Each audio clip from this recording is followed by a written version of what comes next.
લો અલા આજે ને મેં તમારા માટે લીમડાના પાનનું જ્યુસ બનાવ્યો તો પી લો. હું છે આવું કડવું ઝેર જેવું પીવાનું નહીં. પી લો ને સાનામાના નખરા કર્યા વગરના. તમને ખબર હે લીમડાના પાનનું જ્યુસ શરીર માટે કેટલું સારું. આ તો તું પી, મારે ચઈ પીવું નહીં. પીવું હે કે નહીં? ના નહીં પીવાનું, જા. હા તો કઈ વાંધો નહીં, આજ બપોરે ને બહાર ખાઈ લેજો, કારણ કે હે ને તમારું ખાવાનું ઘરે નહીં બને. અલી આવું ના કરાય યાર. હા તો એવું જ કરવું પડે.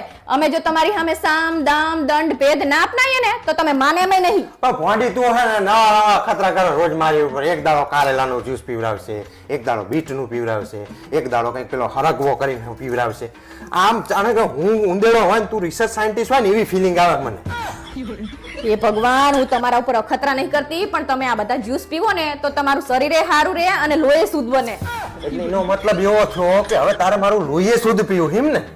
તમે મારા માટે કાયમ આવું જ બોલતા હો. હું જેટલી મહેનતથી તમારા માટે જ્યુસ બનાવી લાવું અને તોય તમે મારી મજાક ઉડાડો હો. ગાંડી, આ તારી મજાક નહીં, આ હકીકત છે.